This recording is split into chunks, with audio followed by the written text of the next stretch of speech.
Hey y'all, Dos Vidania, how you doing? Welcome to yet another direct action gaming session. My name is Sean, and we're playing another game today. Of course we're playing another game. This is a gaming channel. We play games. That's mostly what we do here. We're going to do that. I swear we're totally going to get to it. I am not on any substances right now. Nope. I'm totally sober. Just drinking water. Anyway. Yet another flawless beginning here on the Direct Action Gaming channel. Today, we are doing This War of Mine. That's what we're doing. I have an event coming up where I'm going to be doing City of the Great Machine and also This War of Mine with some whole bunch of comrades of mine, shall we say, and we're going to be checking them out. So I want to get some practice. Fun fact, I already got some practice with City of the Great Machine because I actually tried to film that twice, but it kept on not working when I was using this Bluetooth microphone anyway that I was testing earlier today. I've had some problems with that, so we are back with the regular old camera and microphone on my phone. Nothing fancy yet, so I don't know.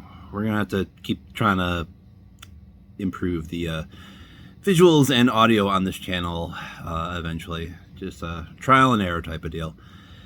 That's YouTube for you, y'all. Okay, so long story short, we are doing This War of Mine now. We are going to do a campaign. This is going to be the second campaign. The first one started with a tutorial, and I just kept it going. But now we're just going to do a plain old campaign from start to finish. We're going to see how long we can survive, because that is this game in a nutshell, more or less. We explained all the things in the tutorial for the most part. But see, the neat thing about this game is you never know what's going to happen. You're going to have a different story with each playthrough.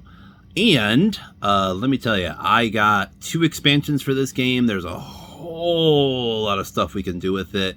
And I mean, like I just said, even in the core box, there are so many things that can happen in each playthrough. So there's an infinite amount of replayability with this game. All that to say, you're probably going to be seeing a lot of this War of Mine stuff on the channel here, because people in my organization are interested in it, and I am as well. I love this game, and there's a lot of stuff to do with it. So we're doing second run now. We aren't really doing anything special, just the plain old campaign mode. That is, strangely enough, that is how they recommend you begin playing this game, with a full-on campaign. That's the normal way to play it. You would have to last 12 days, or that's going to be 12 turns. There's like 3 chapters, and then there's going to be some like ending events that we might see if we actually make it that long. We'll see. This is the second run. So real quick before we get started, I would like to plug my things at the beginning rather than the end this time. Very quickly, if you look in the description, first of all, there is a donation site, Ko-fi, that I do have a page on. I need to update that. I'm trying to have like a complete gallery of all the things that I have painted. There's a lot of stuff on there, but I'm still working on making it look better and all that jazz. You can go there and throw me a few bucks if you're feeling generous and you like what I do here. It would really help the channel out a lot to I have a lot of things that I have my eye on for stuff I would like to get so that I can make a lot more stuff for y'all. But if you could throw me a few bucks, that would be great there. Also, I am on Blue Sky, and perfect segue to the board here is what do I post on Blue Sky? Well, let me show you. Here's the board, and on Blue Sky, you will find mainly pictures of all the minis that I paint. And hey, these are our 3 starting characters. Everything's set up. These are the 3 starting characters. We've got Arica, Bruno, and Savetta. Here are their character cards over here. That's normally the way it works in the normal campaign mode. You start with 3 characters. You pick them at random. Notice that like one Arica has like a red edge. These are usually like the action type characters that are better than the normal sort of character. You also get 2 black edge character cards. These are the sort of standard characters. They're not like great, but someone like Arica, she is ideal for going scavenging and other things and whatnot. Anywho, yes, you start with 3 characters. They all start at 2 hunger. We do start with some things in the storage here. This is kind of your standard beginning supplies, yada yada yada. We got a shovel, a lockpick, we've got some components and some wood. We also got our food and water over there. Okay. But yeah, Blue Sky, if you go over there, I post all sorts of things about mainly the minis that I paint. I put little pictures of Harry up there as well, and just heads up for videos that I'm about to upload and whatever. So check that out. And we already can see what we're starting with here. Those are our 3 people. Board is all standard and whatnot. I'm gonna pause this and set y'all up, and we're gonna begin playing. Okay, well that's not perfect, but y'all can see most of the board from here, and hopefully the camera won't shake around too much as I run into it. All right. Okay, so let's get started. Oh. Might as well keep standing, really. We got a whole lot of stuff going on here on the board. All right, so we begin with morning, and in morning we gotta see what the event is. And when you begin the game, you always begin with chapter 1. Let's see what this says. Chapter 1. When the Civil War broke out, many people thought it would only last a couple of weeks. It's been a year since the military surrounded the rebels in the capital, cutting off all supply lines. The civilians still trapped in the city suffer from hunger, disease, and constant threat of shelling. It's another day of desperate waiting for the end of this terrible war. Determine the objectives for each of the 3 chapters of the campaign. Find a final objective card in the objectives deck and place it on the objectives space on the board. Then draw 2 more objective cards and place them on the final objective. These cards should be placed face up, and you may look at them at any time during the game. Remove the remaining objectives cards from the game. At the end of each chapter, resolve any reward penalty from the corresponding objective card. After determining the objectives, draw the top event card. Okay, so yeah, you always start the game with a bit of flavor text and discovering that you need to pull 3 objectives and set those up, and then we see what the first real event is. So now we toss this in the garbage box because we don't really need it anymore.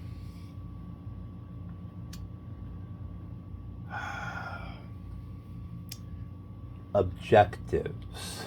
So we have a final objective. Final objective, it's survive. At least one character from the starting group must survive until the end of the game, with each state, hunger, misery, wounds, and the illness equal to or less than 2. Fatigue is ignored. Alright, so we must have at least one of our 3 starting characters still alive, and other than fatigue, none of their states can be higher than 2 in order to complete the final objective. So that is the final objective. Then I gotta shuffle the deck a little bit, and we draw the first 2. Top one is this. Collect vegetables for the refugees. At any moment, you may discard any number of vegetables without resolving their effects. For each discarded vegetable, advance the objective marker by 1. Okay. So this is going to be for Chapter 2. We're going to put that on top of Survive. What does the next one say? Black market goods. At any moment, you may discard any number of ammo, 100% alcohol. For each discarded token, advance the objective marker by 1 to 2, respectively? Oh, I get it. Okay, I get it. So if we ditch ammo, we can move it forward 1. If we ditch 100% alcohol, we can move it forward 2.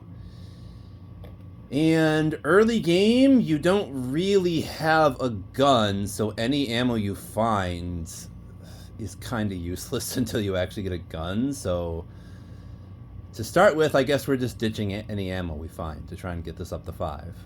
So there's that. That is the first objective that we need to try and have finished before Chapter 1 ends. And I think we have 3 turns until Chapter 1 ends. Okay. So the rest of the objectives we put away in the garbage box. We only have 3. So now we draw the top event, which is Army Deals. And we add 3 to the cold space. Alright, so in the upper left corner here, that's telling us how cold things are already. 3 to start with. Place this card on the findings pile. So this is sort of like a semi-permanent effect that will, well, it raises the value of things like cigarettes, moonshine, so cigarettes, booze, and jewelry is all raised by 5. So we can get more if we have these things, or if we want these things, it will cost more, basically. Put that on the findings, and I gotta get 3 cold tokens and put them in the cold space. So this means nothing now, but once we get to the end of the turn, we might get some illness if we don't have a way to lower this cold somewhat.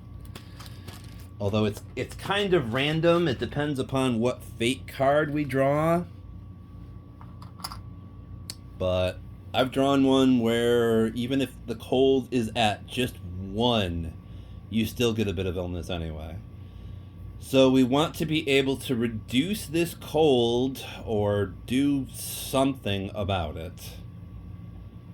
That is the morning phase over. That brings us to the day phase for this first day. Okay. And in the tutorial, we learned that how the day phase works, more or less, is each of your people has a maximum of 3 actions. The states are going to let us know which action they don't have. Since we all start with Hunger 2, we all are missing 1 action. So each person can take 2 actions, but you have to go sort of 1 person at a time. And then furthermore, if somebody gets resources before you get to the second action phase for the day, you can't use those resources that they found. So basically each person is going to do a thing, and then we advance time to the next action phase, more or less. Okay, so with that out of the way, I was kind of thinking I might have two people go to these heaps, and they could search the heaps, and one person could probably clear this rubble, and what I'm hoping is we can get stuff from these heaps that will allow us to build a simple heater. I think that's a really good first build, because it should give us an easy way to like reduce the cold by just having somebody using an action to like start a fire. So let's see here. Who do we start with? Might as well start with Bruno. I was kind of thinking I'd have Bruno take his. We'll take the shovel. He'll go to this space, and that means we get to flip this rubble, and now it is rubble remnants, and Bruno is there with the shovel. Okay, so that's one action for one refugee. Let's see. Next up, probably Saveta, the schoolmistress, headmistress. She's a principal, I guess. She's gonna go up here and search the first heap. We're gonna see what's on that. So we get what?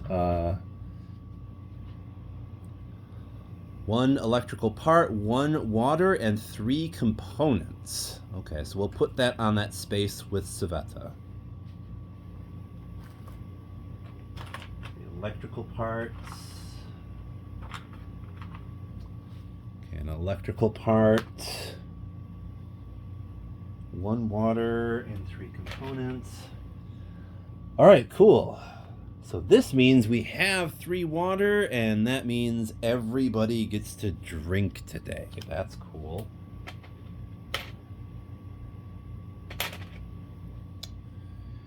And 3 components. So that's what's there. Now we toss this from the game.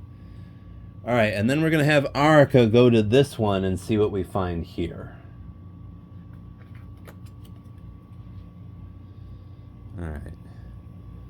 Says we get 1 weapon part, 1 sugar, 5 components, and 2 wood. Okay. All right then, so 1 weapon part. I think I know now, these weapon parts come in handy because they allow you to craft and or repair weapons. Okay. We also want sugar. I'm not even really sure what that is used for just yet. I would imagine, well, if I had to bet, it's probably used in the moonshine sill to make booze, basically, I would think. 5 components and 2 wood. All right, so then we take 1 component and we put it into storage times 5. So that's kind of just a space for components and wood, and you can put 1 token down and that'll mean 5. So that makes your storage down here a little bit neater and stuff. 2 wood.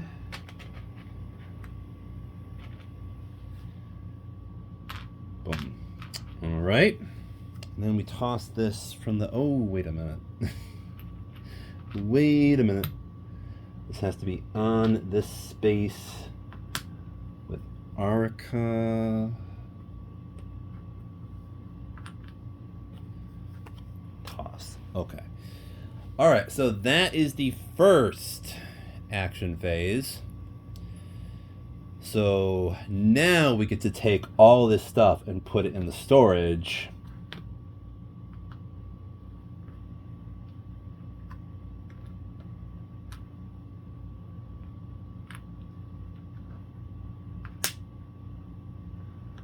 So we got 3.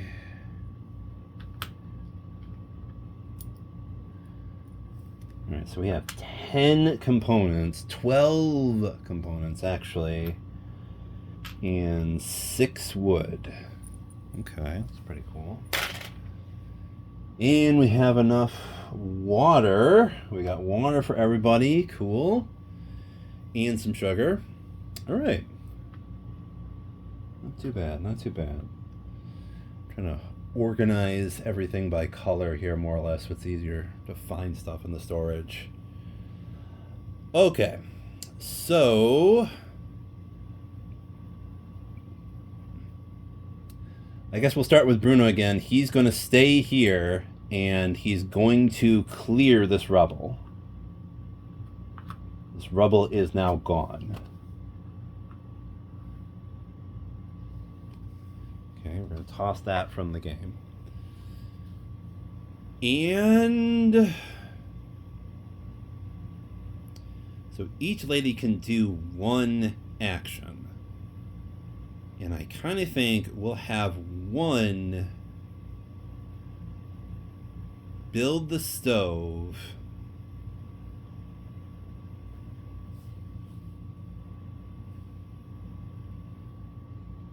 Right. I think the way it would have to work, 1 has to build the stove, and that means it would just be built. We couldn't use it because it would take another action to use it, and I would not be able to, I believe, put another character on the same space wherever we build that stove.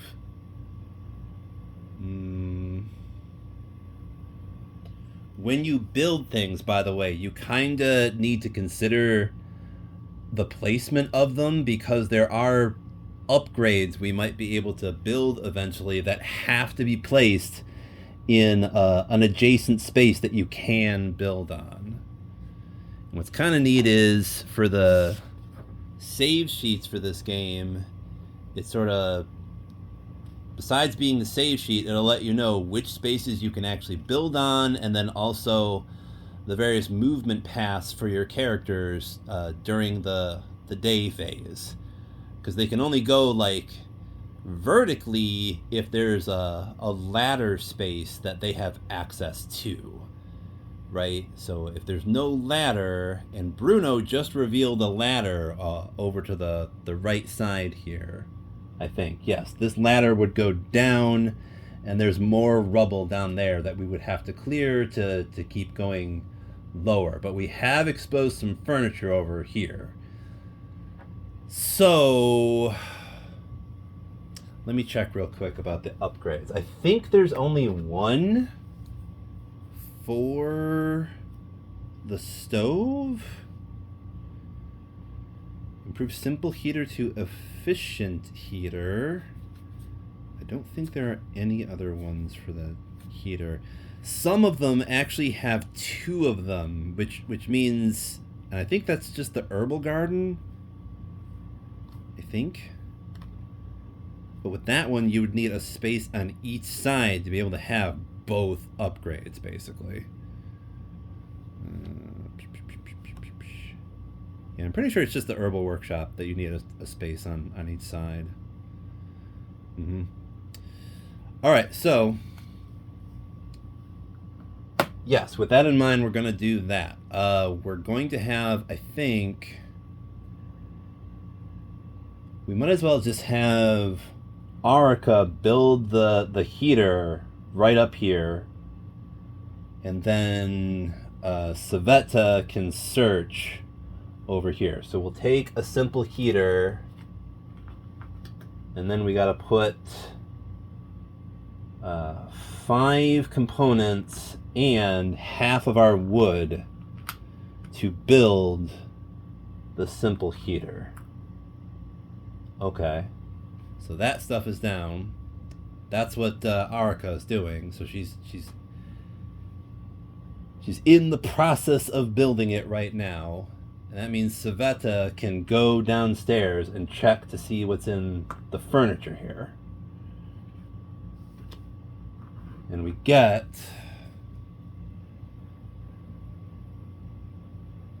yeah, 1 jewelry, 2 books, another lockpick, 2 components, and 1 wood. Okay, cool.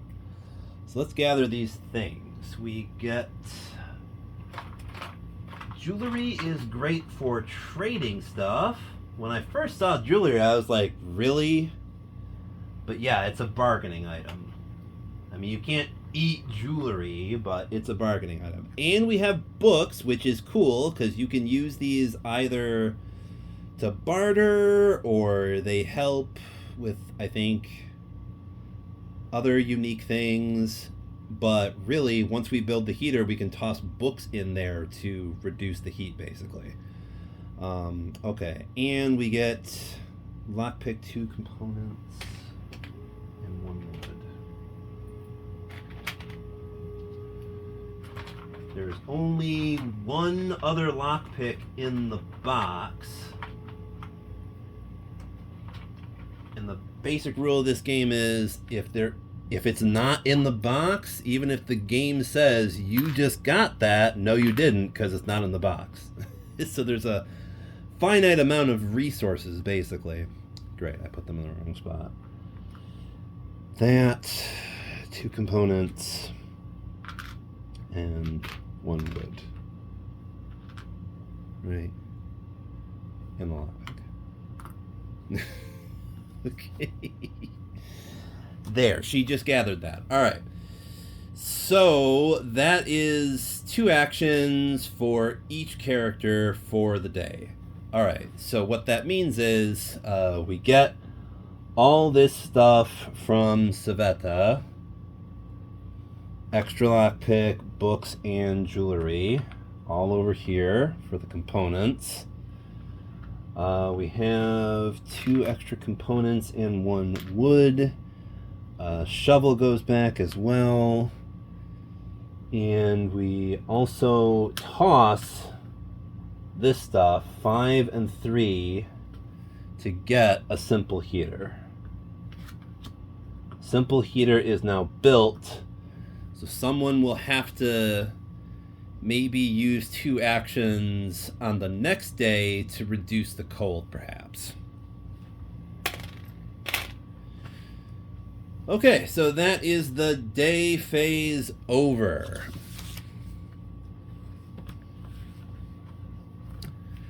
Day actions are now complete.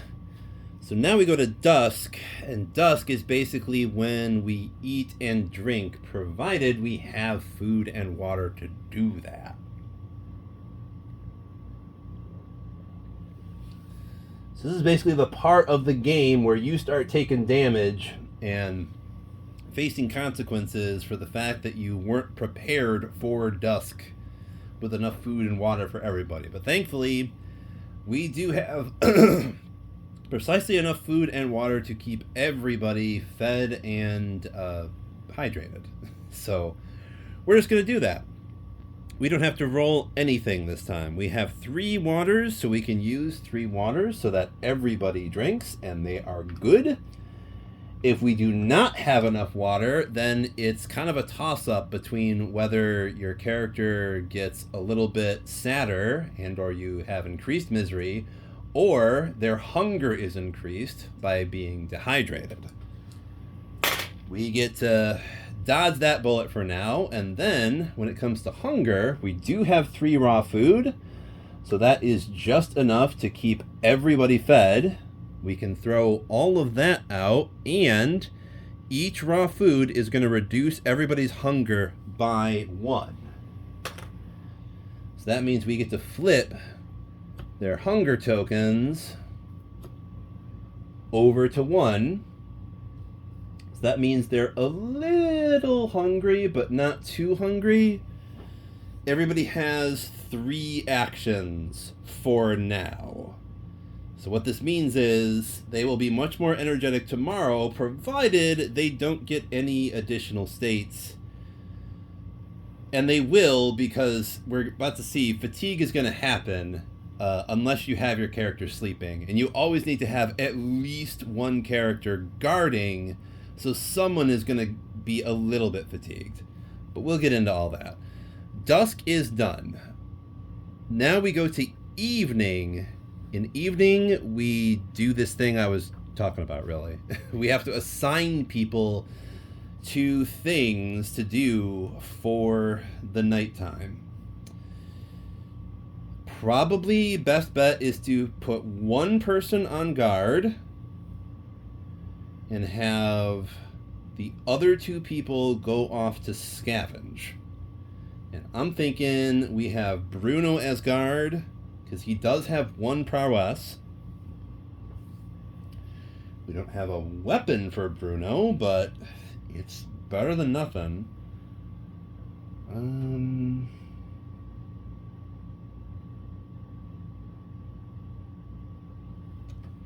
I was just reading, here's Bruno's card. He's kind of interesting, because if you get a good close-up of his model,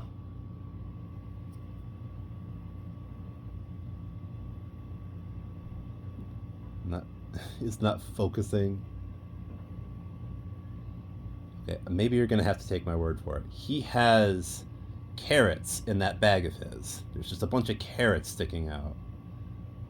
Right, so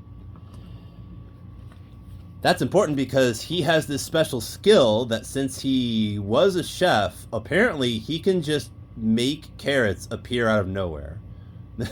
You can sacrifice one of his actions, you can roll the black die, and on a 6 to 10, you just get a free vegetable. It just comes out of nowhere. Bruno's like, "Yup, I had this onion. There it was." That's kind of neat.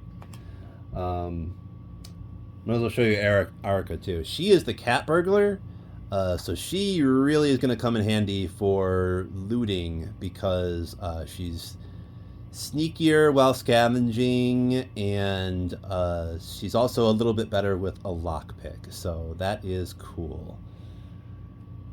So yeah, we're just going to do that. I think we take Bruno and we put him on the guard space, and then we take the two ladies and we put them on the findings pile.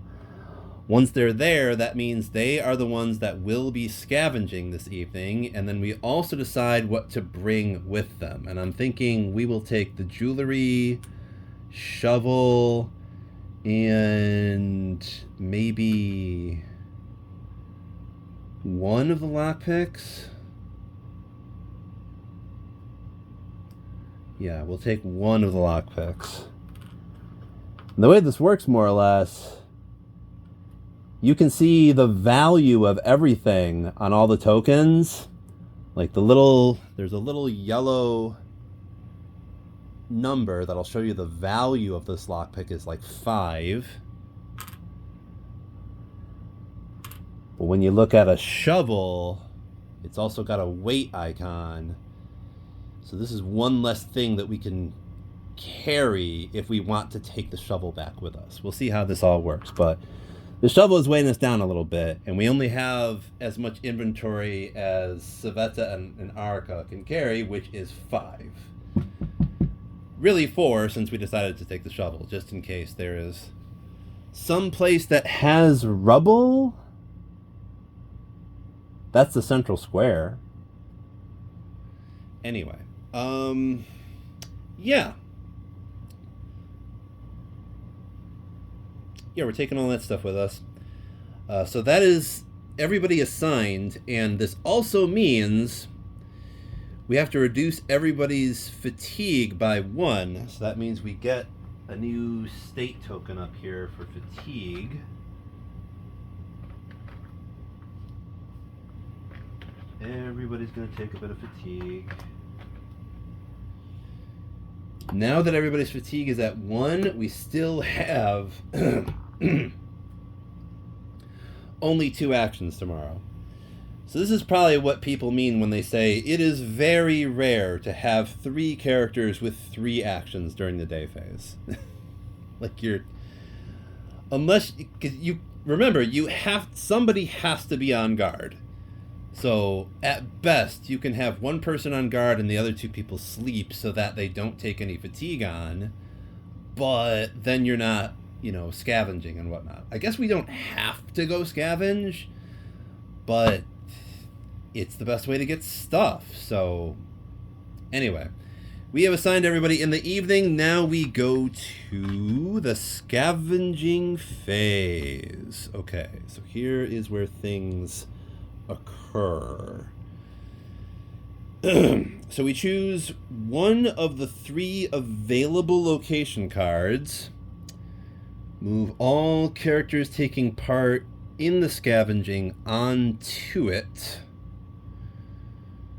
Note the rule on the red space of the location card. Yeah, each one has some kind of like special rule. So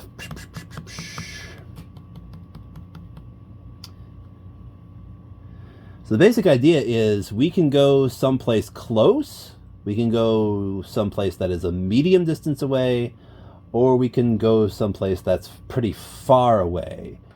And the distance determines how many exploration cards you will get when you go there to scavenge. Choosing the location may depend upon what kind of stuff we really need right now. A supermarket, looks like there's a good chance we could find all kinds of goodies there. There's also a warehouse. If we get really lucky, we can get a hatchet at the warehouse. And there's canned food. I think we go to the warehouse. And it's close, so we would get 14 exploration cards. Let's do that. The ladies will go to the warehouse, and while we're here, we can return 2 exploration cards to have a look around the area. And what that usually means is you just initiate a random thing that will happen. So anything could happen. But basically, when we get 14 exploration cards, we take 14 off this deck here. 1, 2, 3, 4, 5, 6, 7, 8, 9, 10, 11, 12, 13, 14. Boom. All right, that is the exploration cards that we have, and then we put that on the unknown space.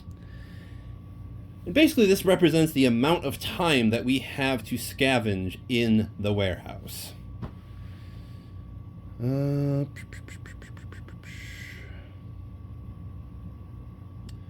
Choose equipment. We did that already. Set the noise marker. Yes. Noise marker is on 1. Just reminding us whenever we... noise is all about... We'll see how that works. I'm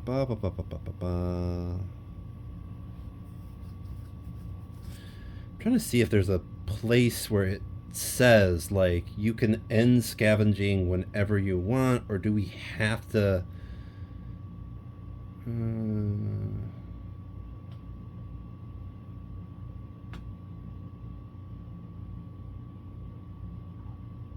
it just says when the unknown deck is depleted, exploration automatically ends. Resolve the choose findings stage.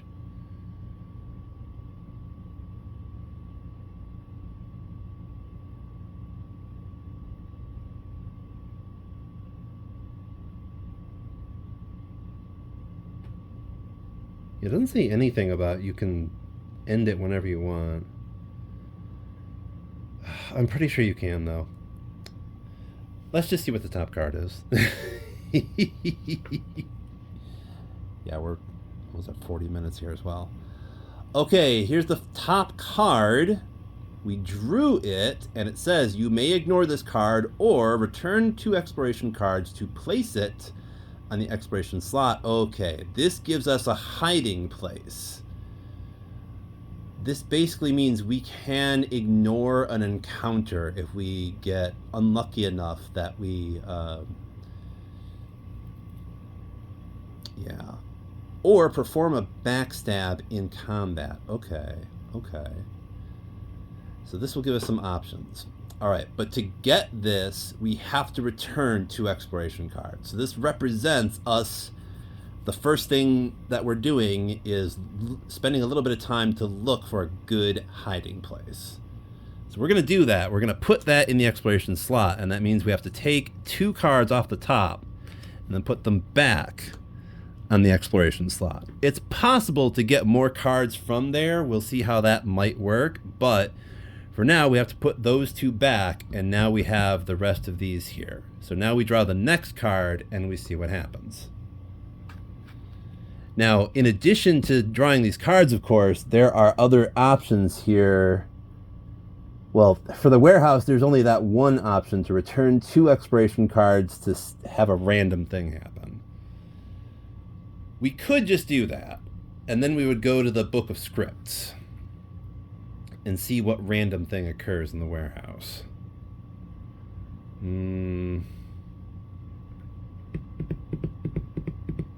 Screw it. We're just going to draw the next card. What does it say? It says door.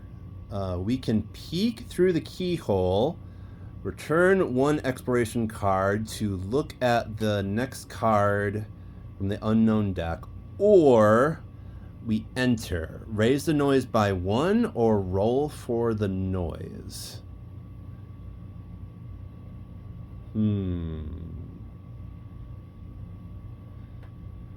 Could just enter and roll for the noise.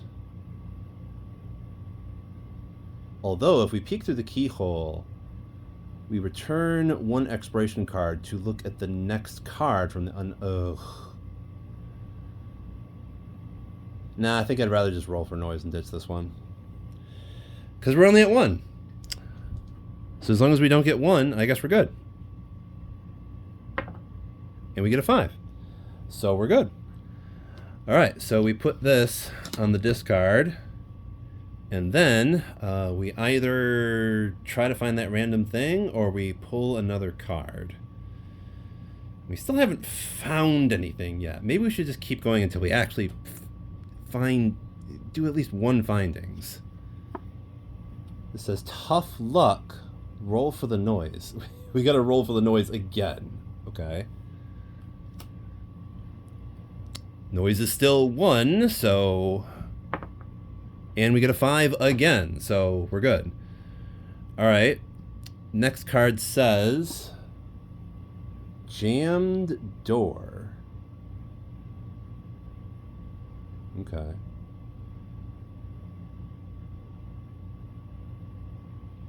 What does this say? Map card, check the current location. Does the current location have it? No, it doesn't. Warehouse does not have a jammed door. So, since it doesn't have a jammed door, we don't really have any options here. We just have to toss this. Yeah. Okay, next card is... You may ignore this card or search the furniture. Return 2 exploration cards or roll the noise by 1, 2.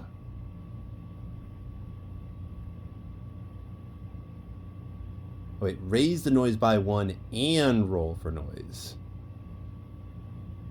Draw and resolve 1 card from the findings deck. Okay.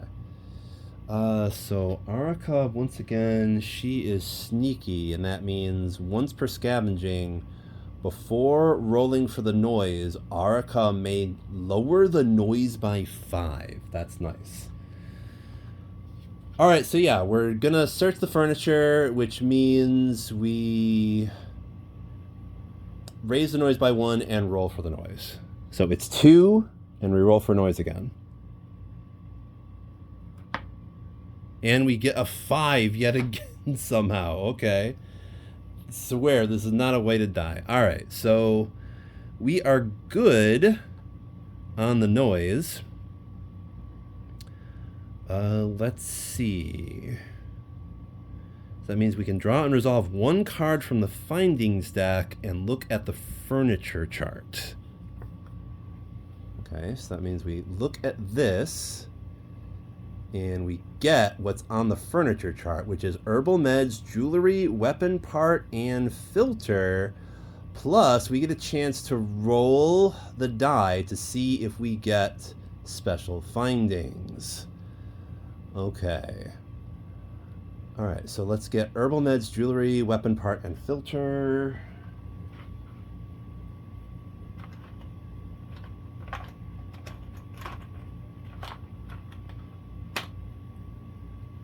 Weapon part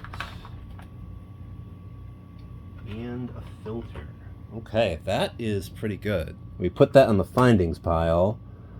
Filter, weapon part, herbal meds, and jewelry. And then we roll to see for special findings. And for this location, on 1 to 3 it's nothing, but on 4 to 10 it could be one of numerous things. We'll see what we get. And this time we get a 7. That means we get another weapon part. Okay. That is our next weapon part. Okay, so I think we're already up to 4 for weighted items. So there's that. And we shuffle this card back into the findings deck. All right.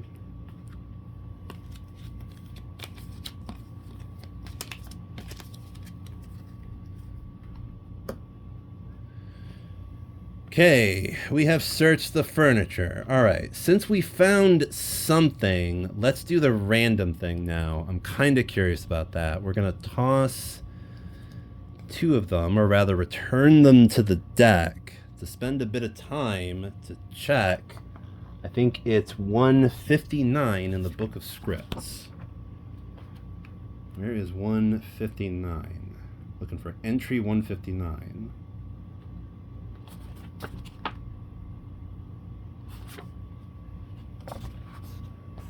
159 says just roll the black die.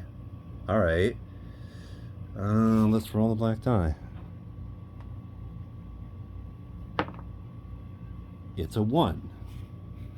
On a roll of 1 to 5, see 1627. I'm thinking this might be bad since it was a low roll.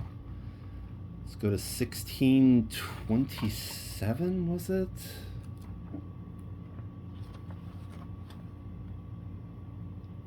Yeah, 1627. Make certain of that so I don't go to the wrong entry.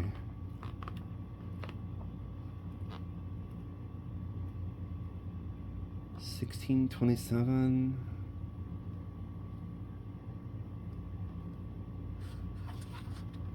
Here we go. 1627 says, this used to be the warehouse of a big store.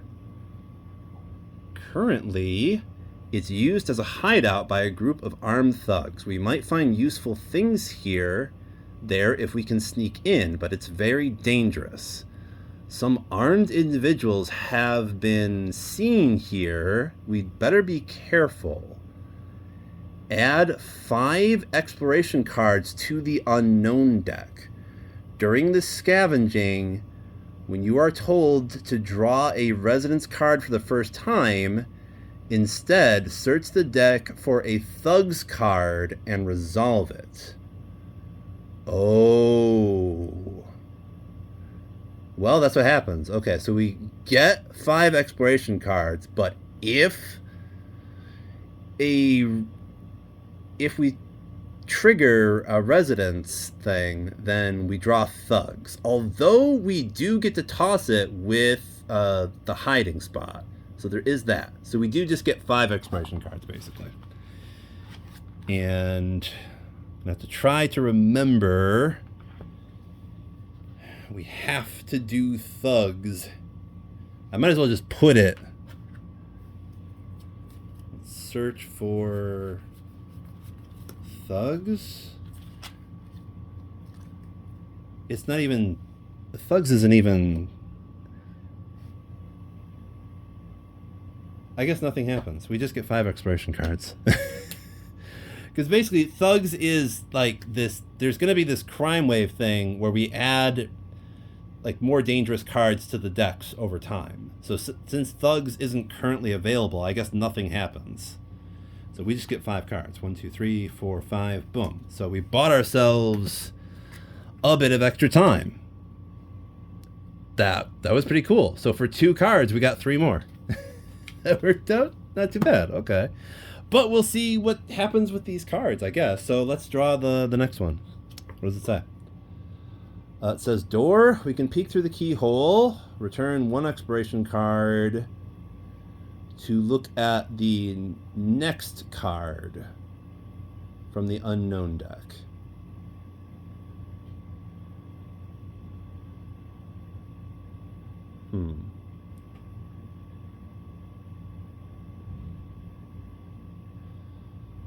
Raise the noise by 1, or let's raise the noise by 1. We're going to enter and raise the noise by 1. All right, next.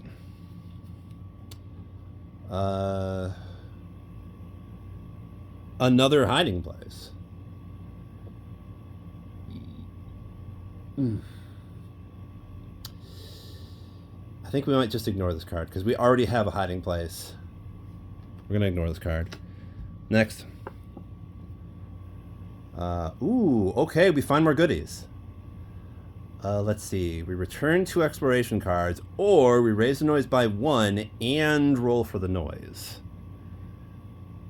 We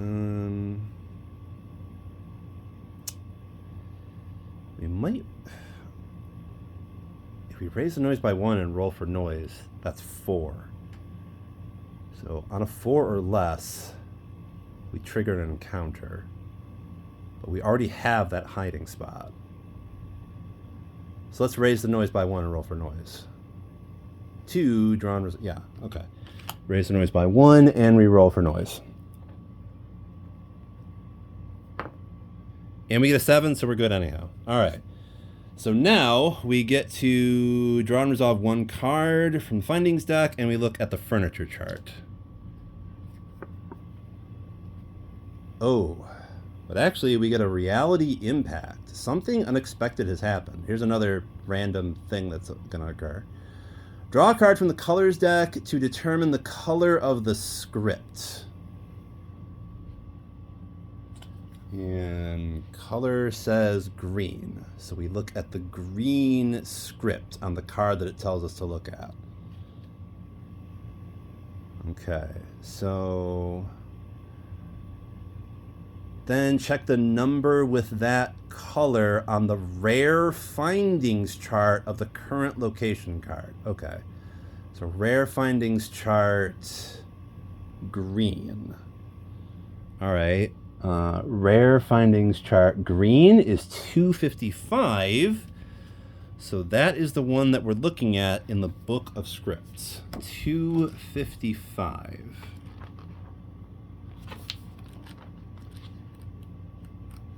It says rare findings, maybe something good that we found?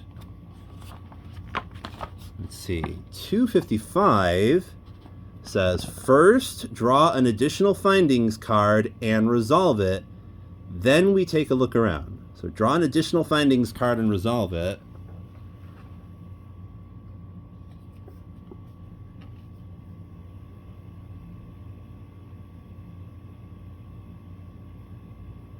Okay, it says resolve it. For which chart?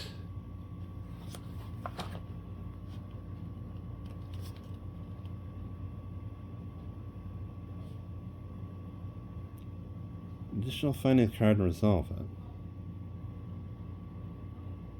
See the corresponding chart below. Pantry, furniture heap to check what you have found.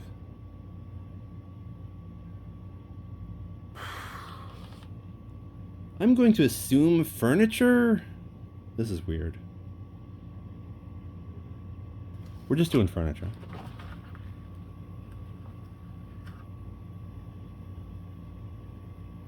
Yeah. Okay, so furniture says herb, book, moonshine, and mechanical part. So there's another book. Mechanical part. Herb. Moonshine.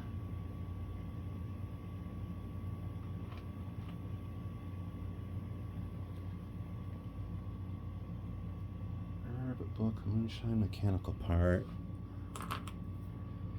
And special findings is what? We get a 6. And that is 2 mechanical parts. Oh my gosh. We don't have... We are going to have to leave some stuff behind if we don't use it for trading or something like that. That's a lot of stuff.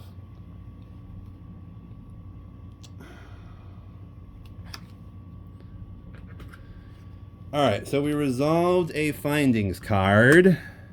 Now what? Now 255 says, after resolving a findings card, walking around the building, we kept feeling a chill. Bullet holes in the windows meant that winter had managed to get inside.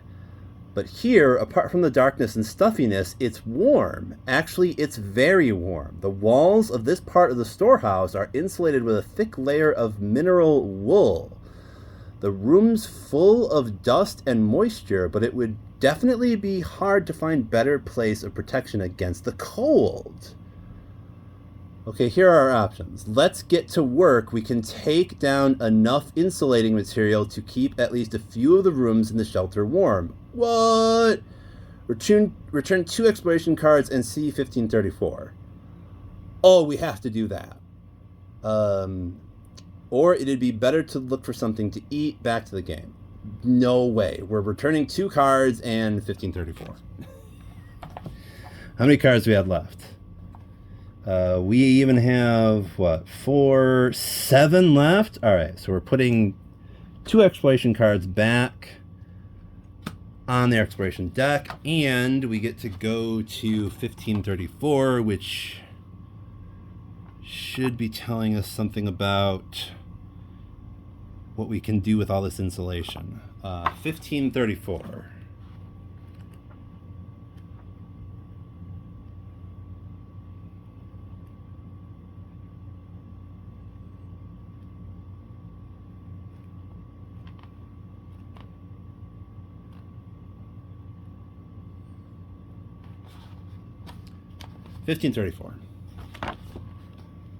All right. The work was dirty and unpleasant, but it will be nice to feel warm when we go to sleep. Write down insulation 1534 on a blank token and place it on the findings pile. Treat it as a token with a weight of 3. Note, no one will steal this token. If you bring insulation to the shelter, place it on the cold space.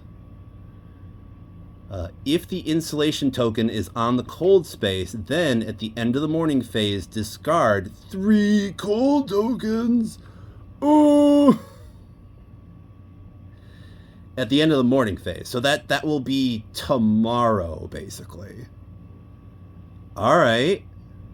Okay. So I got to get a blank token and write that down, and it's a weight of 3. That means it takes up the inventory of, like, Arica, and we only have 2 things that Saveta can bring back. 2 weighted items.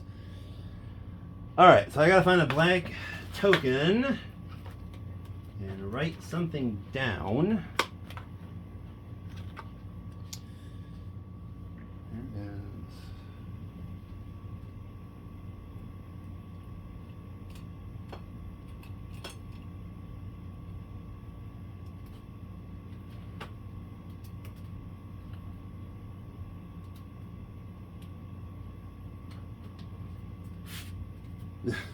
Sorry, y'all. I had to find a pen that works. Okay, so insulation.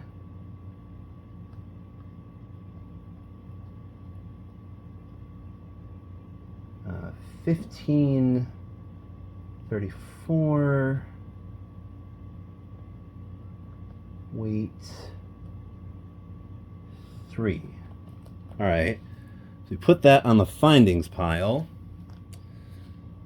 All right. I guess we don't have to worry about the cold anywhere near as much as I thought, but we still have that simple heater.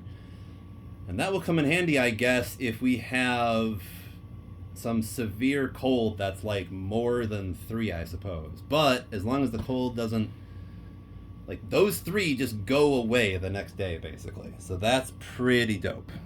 All right, so we're going to put this color card back with that deck. All right, and it says, afterwards, place this card under the current location card. When that location card is removed from the game. All right, so this isn't going to happen again as long as the warehouse is still on here. So we might as well just put this like underneath the warehouse location card. All right. Okay, Harry, please don't. Okay. Please don't come up here and knock everything over. So let's see, how many more exploration cards do we have? We have 5 left. Okay, we got pretty lucky, so let's try not to push it. There's a lot of stuff that we got, including that insulation. So unfortunately, most of this weighted stuff is probably going to have to be ditched. We're going to have to like consider carefully what we want to take with us, other than the shovel, which we kind of have to take back with us. Harry. Harry's trying to. No, Harry, please. No, Harry. Come on, Harry. I gotta try to finish this day up. Next card. Next card says what?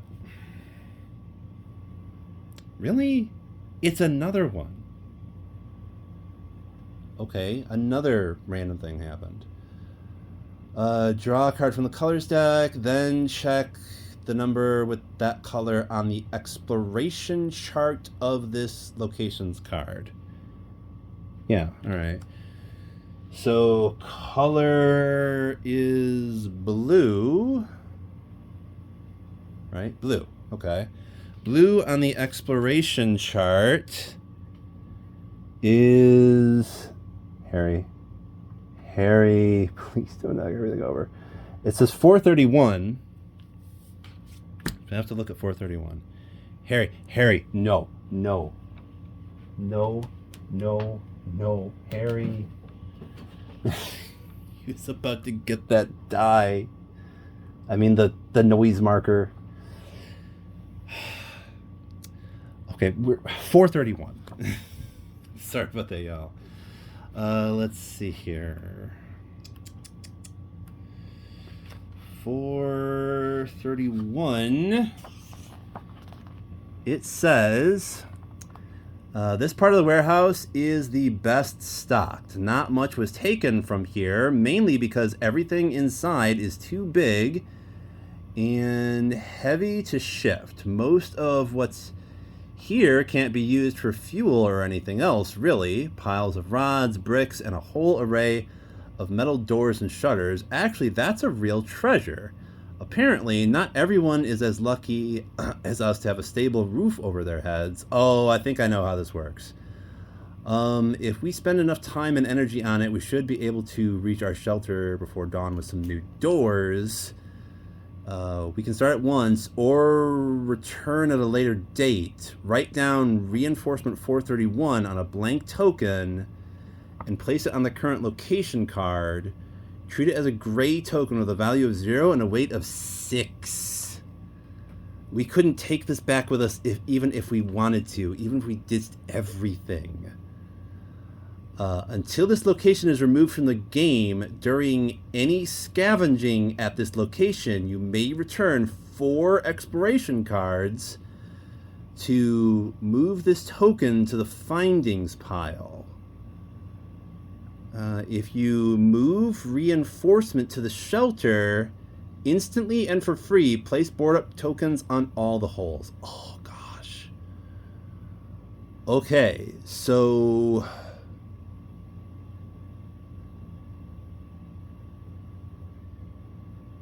I guess we just write this down. And...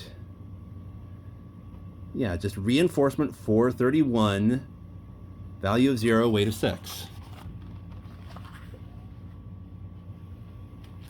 I think that we already found that, so it should already be in here, I think.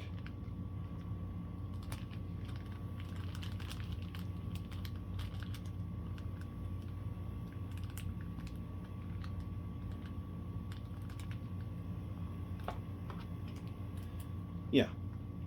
Yep. Already wrote it down for another game, so we don't need to write anything. So that's already there. Yeah. We just take that and we put that here. So this is a thing that we might be able to take back with us, provided this location stays here. All right. So now, after that's done, we place this card under the current location card. So this is also underneath the warehouse. And we put the...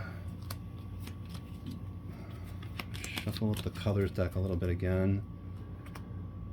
Okay, 2 random things happening at once. Okay, bunch of random stuff. Next exploration card says basement entrance. Let's see. There is a basement entrance in this location. That means we have the option. We can try to resolve this right now, or we can put this to the side, basically. You may resolve this card immediately or place it on the exploration slot and resolve it later instead of drawing a new exploration card.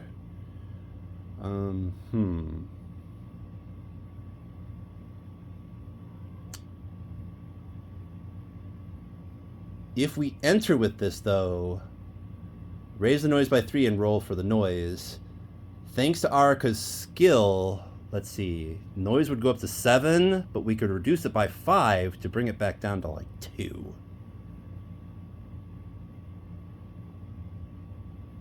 After entering, we can add 5 cards from the exploration deck. Also, you may discard this card and resolve 2 findings cards instead of 1. Ooh. Okay, wait. Also, you may discard this card during this scavenging to draw and... okay, I see what this means. So... yeah, we're entering. Yeah, we're doing that. Okay. So... increase noise to 7, then decrease it by 5 thanks to Arika's skill. So 5 minus 7 is 2. That means we can now roll for the noise, and as long as we don't get 2 or less, we're good. And we get a 10. So yeah, we are super good. And even if we had drawn an encounter, a resident, we could have ditched the hiding place. So, all right, we now have this basement entrance, and we also get 5 exploration cards back. 1, 2, 3, 4, and 5. All right, cool. And beyond that, we can now take the basement entrance and discard it to resolve 2 findings cards instead of 1.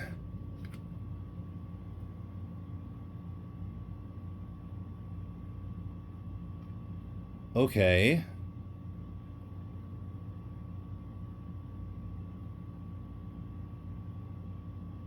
It doesn't tell us which chart to look at.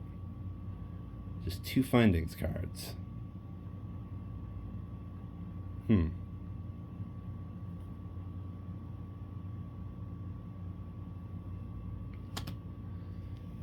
Should we just do furniture again by default? I don't know.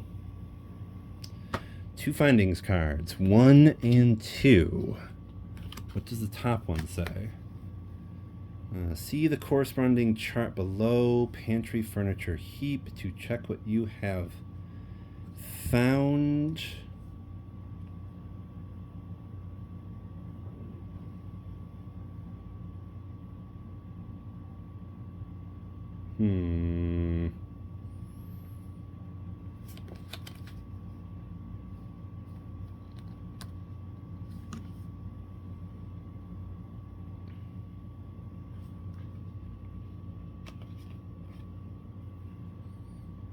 I'm a little confused. Hold on a second, y'all. Let me see if I can figure out if the game says anything about this. Okay, I'm back. Here's how we're gonna do this. I actually need to get going soon, IRL, to a thing. Harry, did you knock everything over? Yes, you did, didn't you? Yes, you did.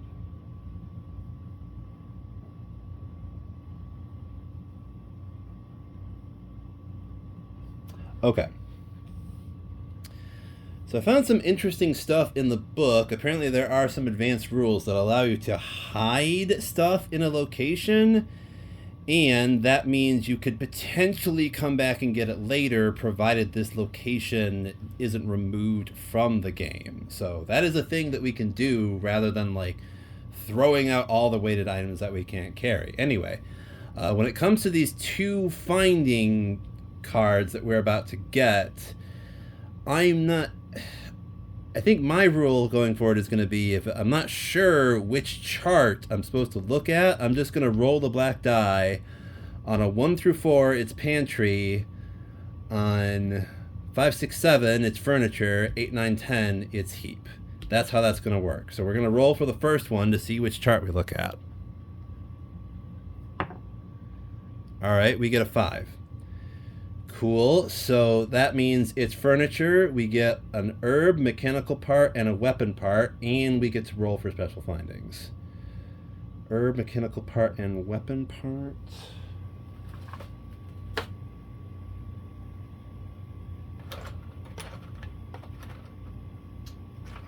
Where is the herb in here? Is it? Okay. In this box, herb, mechanical part, and weapon part. If any, yeah, there's a mechanical part and another weapon part.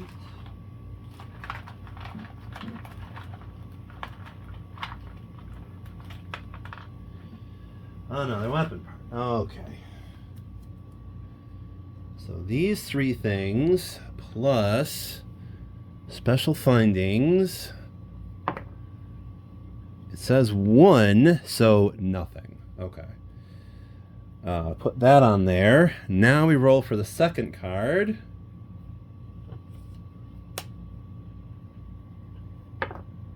We get a 2. That means pantry.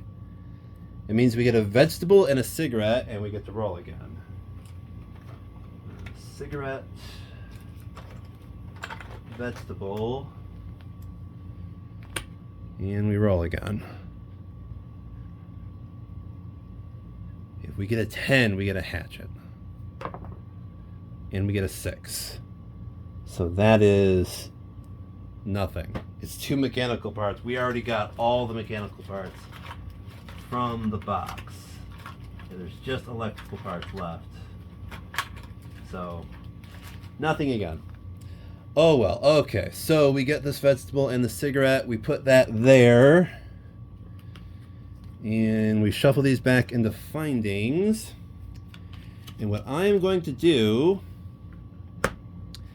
is write down my progress in the notes, and I guess we're going to finish this day and do another one in the next episode. So, I'ma see y'all when I see ya.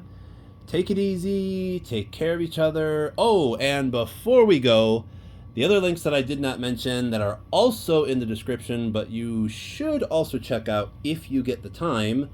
I am a member of the DSA, the Democratic Socialist of America. So those are those comrades I was talking about in the beginning of the video. We are demoing this game and City of the Great Machine. So for my chapter, and that'll be pretty cool. But yeah, DSA is dope, y'all. If you are a leftist, if you are some kind of a socialist, it doesn't matter what kind of a socialist you are, as long as you are some sort of a leftist, maybe even a liberal, it's fine. DSA is a big tent organization, and basically they're trying to help the working class. They want to help the working class. They want to improve all the things for the average everyday people at probably the expense of the bajillionaires who have way too much stuff. That's more or less the idea, okay? And also the fascism thing, you might say we're a little concerned about the fascism thing. There's a fascism trend, we shall say, happening in the world right now. It's kind of scary. I don't like it. If you don't know what I'm talking about, you better pay attention and read a thing or two. But anyway, hey, check out DSA. I'm leaving a link to their homepage. You can see if there's a chapter in your city, or even if there is not a chapter anywhere nearby. We do allow people to just start their own sort of small organization. You can even do it with a handful of people in the middle of nowhere. It's fine. You can do that. A lot of our stuff happens online in like Zoom meetings and stuff anyway, so just go for it. Just start something, get in touch with other people that are trying to do good stuff, and yeah, check out DSA. Final link. I also am leaving a link for, in every one of my videos, leaving a link for Palestine Aid organization that is my organization. DSA works with them. That's how I found them. They are trying to provide medical aid to Palestinians in the Gaza Strip because Israel is kind of doing a genocide there. It's still happening. It is funded by our tax dollars. That is what's happening. The United States of America is funding a genocide in Palestine. The whole world is just allowing it to happen. It's been happening for 2 years now. For 2 whole years, they have been wiping the Palestinians out in the Gaza Strip. And right now, they're just trying to starve them to death. That's right. They're starving millions, I heard. There's millions of people still left in the Gaza Strip somehow, despite how much Israel has been bombing every single square inch of it. Fun fact, they have a automated program called, what is it? The Gospel?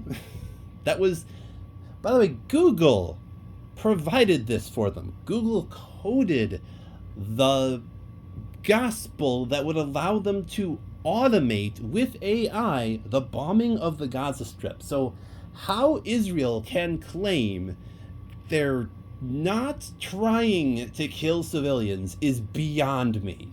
They keep saying it, and everybody keeps believing them. It's such bullshit. I'm sorry. The Israel situation is, I can't stress this enough, the Israel situation is one of the things that really drove me to becoming a leftist and just a out loud socialist, okay? I know there's a big stigma on being a socialist in America. I no longer care. I don't care. If you are opposed to racism, if you actually want to do something about racism, if that's you, you should become a socialist.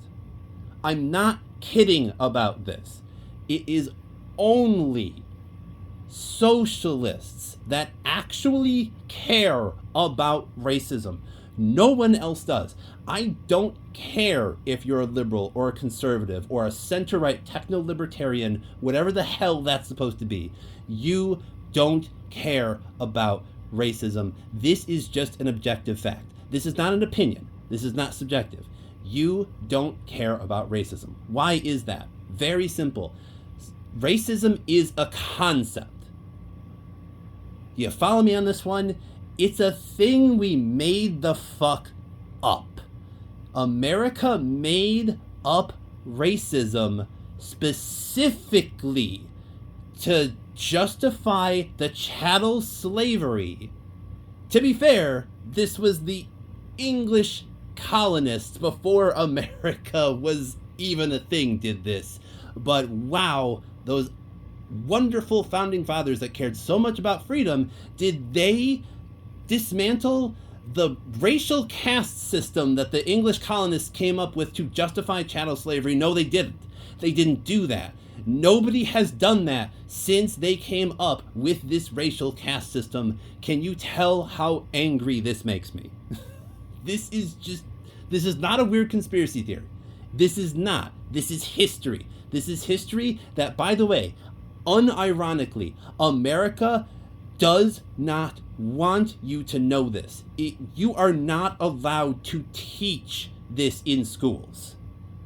Sit with that. I want you to sit with that. This country objectively does not want racism to end. It's saying that.